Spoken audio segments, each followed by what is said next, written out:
कहते हैं कि आवाम से कि आपने घबराना नहीं है। महंगाई के 27 साल में जो अशे खुरानोश की कीमतें हैं उसमें इजाफे की वजूहत आपको क्या नजर आती हैं? और हर बंदा ये पूछ रहा है कि जी हुकूमत से क्यों नहीं कंट्रोल हो रही आखिर ये चीज जिसका नाम है महंगाई। देखिए, जनवरी 2021 में जो पाकिस्तान में महंगाई थी वो 5.7% थी, जो मेरे जी ख्याल से मुनासिब जी। थी। उसके बाद हुकूमत ने बिजली के नर्ख बढ़ाए, आईएमएफ के दबाव पे कह लें या टैक्सों की चोरी बढ़ गई इसलिए की है। और उसके साथ ही हमने देखा कि मुनाफाखोरी और जखीरा अंदोजी का जो है रुझान बढ़ा, और वफाकी हुकूमत, सूबाई हुकूमत और लोकल गवर्नमेंट जो है वो उसको बैड गवर्नेंस कह लें या उनका इन्फ्लुएंस कह लें, उस पर नाकाम रही कंट्रोल करते में। नतीजतन जो है वो बड़ी महंगाई। तो एक तरफ तो हमारे इनडायरेक्ट टैक्सेस ज्यादा हैं, ये तो है ही, आपको पता है। फिर उसके साथ हमने ये भी देखा कि जो हमारे रुपए की कदर 124 रुपए थी जब प्राइम मिनिस्टर इमरान खान साहब ने हल्फ उठाया था, अब ये 153 154 पर आ गई है। बिजली पेट्रोल गैस के नर्ख तो बढ़ ही रहे थे, इनडायरेक्ट टैक्सेस बढ़े। तो ये जो खराबियां थी, तो कुछ उसको आप कह लीजिए आईएमएफ का दबाव कह लीजिए, या चूंकि दो जो 10 नुकाती हिकमत अमली थी, बड़ी वाजह थी प्राइम मिनिस्टर इमरान खान की, जो कि 100% गारंटी कर रहे थे कि पाकिस्तान में ग्रोथ ज्यादा होगी और अफरात ज़र कम रहेगा। वो दो सिर्फ थे, एक टैक्सों के शोबे में जो उन्होंने कहा था कि मैं 100 दिन के अंदर नाफिज कर दूंगा, अदल पर मबनी टैक्सेशन पॉलिसी, वो नहीं हुई। और दूसरा तवानाई के शोबे में उन्होंने कहा था कि हम उन वजूहात को दूर करेंगे जिसकी वजह से जो है सर्कुलर डेट होता है, बढ़ता है, लेकिन वो 1200 से 2400 अरब हो गया। वो वजूहात दूर नहीं कर सके, ना लाइन लॉसेस कम हुए, और जो है वो जो है रेट्स बढ़ते रहे।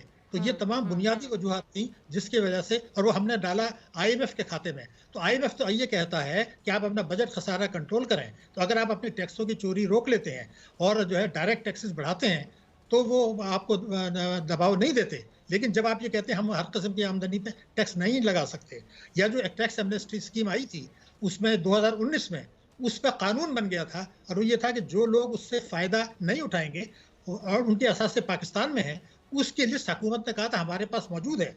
उससे तकरीबन 900 अरब रुपया कानून के तहत मिल सकता था, लेकिन वहां फिर माफिया या ताकतवर तबकों का दबाव आड़े आया, और वो जो कानूनी रिक्वायरमेंट थी वो नहीं की, और वो 900 अरब रुपए की जो रिकवरी हो सकती थी वो नहीं की, और उसका बर्डन डाल दिया, पेट्रोलियम लेवी बढ़ा दी, बिजली के नर्ख बढ़ा दिए, इनडायरेक्ट टैक्सेस लगा दिए। तो ये जो पॉलिसी है माफिया को जो है खुश करने की, और अभी आप ट्रांसपेरेंसी इंटरनेशनल की रिपोर्ट से मैं आपको एक बताऊं उन्होंने क्या कहा है जी कि जी। वबा के दौरान भी, जब ये एपिडेमिक हो रही है, उस दौरान भी जिन लोग जो हाकिम हैं या जिनके पास खजाने की चाबी है, उन्होंने ताकतवर तबकों के और अपने मुफाद में फैसले किए, ना कि वबा की तासरीन में।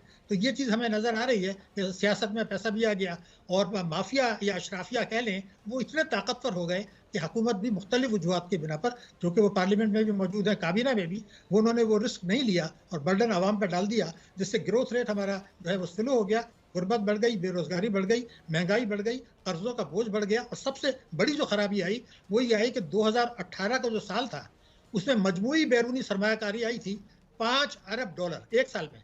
इसके हुकूमत के 2 साल और 9 महीने में जो बैरूनी सरमायाकारी मजमूई आई है वो आई है 3 अरब डॉलर।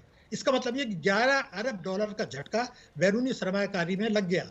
ये तो अल्लाह का शुक्र है कि रेमिटेंसेज में जबरदस्त इजाफा हो गया, कुछ 7 अरब डॉलर का 20 से 27 अरब डॉलर हो गए, उसने कुछ आंसू हमारे पोंछ लिए। दूसरा ये था कि बड़े पैमाने पर हम कर्जे लिए, और कोविड-19 की वजह से हमें बाहर से कर्जे भी मिले। आईएमएफ ने 1.4 अरब डॉलर दे दिया, अभी हमने 2.5 अरब डॉलर जो है वो बॉन्ड्स महंगी शरह सूद पे दिए हैं।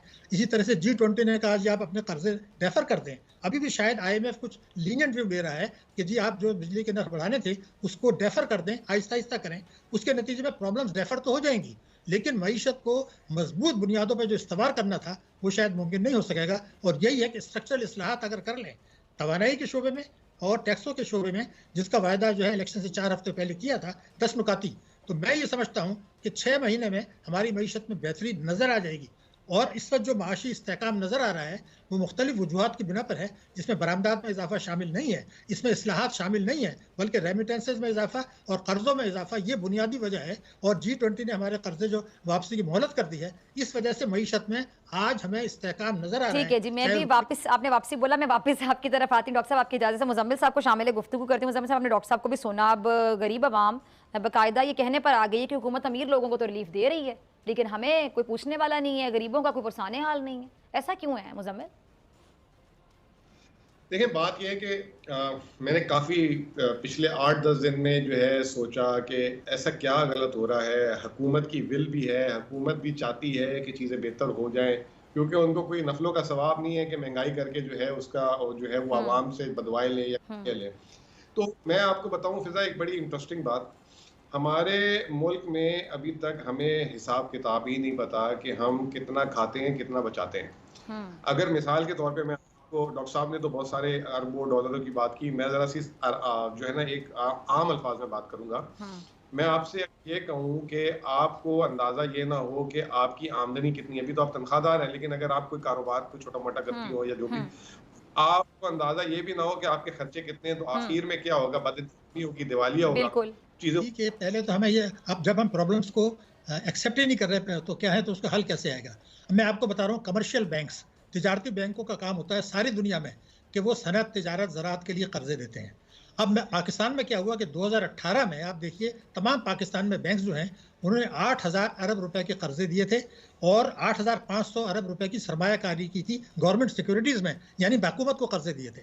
अब क्या हुआ, इन 3 वर्षों में जो प्रोजेक्शंस आ रही हैं वो ये आ रहे हैं कि बैंकों के कर्जों में इजाफा हुआ 500 अरब रुपया, और जो हुकूमत को कर्जे दिए वो हो गए 11,500, यानी 3,000 अरब रुपए के कर्जे जो निजी शोबे को जाने चाहिए थे, जिससे मईशत ग्रो करती, बरामदात बढ़ती, रोजगार के मौके आते, सप्लाई बढ़ती तो कीमतें कम होती। हमने उसके बजाय बैंकों ने आराम से गवर्नमेंट को कर्जे दे दिए और कमरे में आराम से बैठ गए, पैसे रिकवर हो रहे हैं। तो दुनिया के किसी मुल्क में आप देखिए कि कमर्शियल बैंक्स की जो सरमायाकारी है, गवर्नमेंट को कर्जे हैं वो 11,500 अरब, और 22 करोड़ की आबादी के मुल्क को कर्जे 8,500। तो ये जो 3,000 अरब का फर्क डाला है, ताकतवर तबकों को नवाजना, और चूंकि IMF ने कहा कि स्टेट बैंक से कर्जे ना लें, तो उसके बजाय आपने ये कर लिया, तो ये तो तबाही का रास्ता है। दूसरी मैं बड़ी अहम बात आपको ये बता रहा हूँ, इस हुकूमत की जो बड़ी कामयाबी नजर आ रही थी वो ये थी कि करंट अकाउंट डेफिसिट जो था वो 19.9 बिलियन डॉलर इनको मिला था, ये प्लस में ले आए थे। 1 अरब डॉलर इस वक्त प्लस है। मगर मैं आपको बता दूं कि जून में, अभी चंद महीने बाद, ये 1.5 अरब डॉलर माइनस हो जाएगा, और अगले साल जो ट्रेड डेफिसिट है और करंट अकाउंट डेफिसिट है वो वही होगा जो माली साल 2016 में था, जो बुरान आया था 16 के बाद से। अब हम उसी लेवल पे अगले साल आ रहे हैं, और ये फिगर्स हुकूमत की हैं, उन्होंने जो बजट फ्रेमवर्क दिया है। तो अगर करंट अकाउंट डेफिसिट इस तेजी से बढ़ रहा है, बरामदात बढ़ नहीं रही, रेमिटेंसेस 7 अरब डॉलर बढ़ती हैं, बरामदात 2 अरब डॉलर बढ़ती हैं, तो बरामदात अगर नहीं बढ़ती तो फिर हमारी मईशत तो सही नहीं होगी। तो पहले तो ये एक्सेप्ट कर लें कि हमारी ये खराबियां हैं, उसको हम मानने के लिए तैयार नहीं है। उसके बाद भी हमारी स्थिति रिपीट हो रही है, वही है कि जो टैक्सों को बढ़ाओ, इनडायरेक्ट टैक्सेस बढ़ा दें, पेट्रोलियम लेवी बढ़ा दें, कर्जे ले लें। अब कर्जे इतने बेतहाशा इसने हमने ले लिए हैं, कुछ 17 अरब डॉलर का इजाफा हमारे बैरूनी कर्जों में हो गया। इसका तो उससे ताल्लुक नहीं है कि रुपए की कीमत गिरी या नहीं गिरी, और 15,000 अरब डॉलर हमारे मजमूई कर्जे बढ़ गए, इन्वेस्टमेंट आ नहीं रहा जैसे मैंने। तो सवाल ये है कि पहले तो इसका हल एक्सेप्ट करें और उसके बाद फिर आगे वो बनाएं। अगर ये नहीं करते, अरे 1-2 चीजें ठीक करेंगे खराब हो जाएंगी। हम इस तरफ जा रहे हैं।